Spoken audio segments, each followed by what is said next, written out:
পানির নেল কাটার চলে এসছে। এই দেখ, দাদাকে পাঠিয়ে দিয়েছে এটা হোয়াটসঅ্যাপ করে। দাদাই দিয়েছে, যে অর্ডারটা দাদাই দিয়েছে।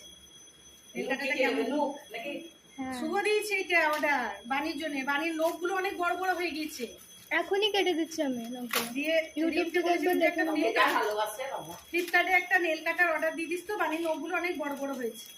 পার্সেলটা কি সুন্দর করে করে ফ্লিপকার্টে। জ্যোতি রিলেশে কভার দিয়েছে ফোনে, ফোন দিয়েছে। হ্যাঁ ভাই, এই কত দাম? এটা 168 টাকা। বাবারে, সত্যি তুমি ঘরে বসেই পেয়ে যাও। হ্যাঁ, মেশোতে দাম কম, কিন্তু মেশো জিনিসগুলোর থেকে এই ফ্লিপকার্টের জিনিসগুলো বেশি ভালো। এই দেখো, হ্যাঁ এরকম করে নখ কাটতে হবে। এটা শিখে নিতে হবে, আমি হ্যাঁ, জানি আমাকে না। দাও, আমি করে দিচ্ছি। এটা শুভর কাছে আমাকে শিখতে হবে। মানে ইউটিউবে পেয়ে যাবো, আমি বানিয়ে নখগুলো কেটে দিই। কিভাবে করবি এটা? পারবি? ওই তো বলছে কি কিলো বলা হয়েছে আজকাল